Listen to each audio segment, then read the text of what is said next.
මෙන්න ලස්සනට නෙළුම් මල් පිපිලා තිනවා. හරිම ලස්සනයි. බලන්න ඔයාලා. අපි මේ තොටුපොළ කන්දට යන ගමන් ඉන්නේ නෙළුම් මල් බලන්න. හරි ලස්සනයි.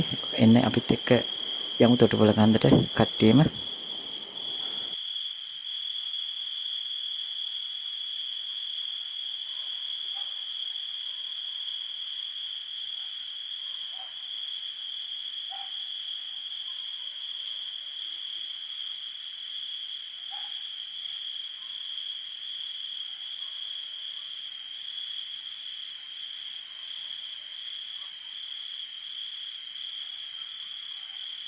ඔන්න පැය එකහමාරක් දෙකක ගමනක් තොටුපොළ කන්ද මුදුන්ටම ආසන්නයි.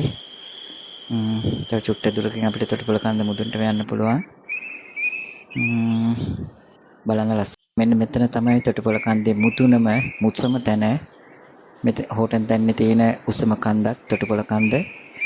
මෙතනට ආවහම හරි ලස්සනට නෙළුම් වසන්තය බලන්න පුළුවන්.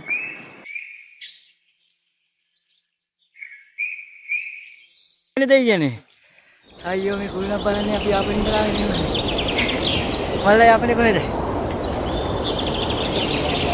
එහෙනම් ආරදින විතරයිද ඔයාලා බලන්න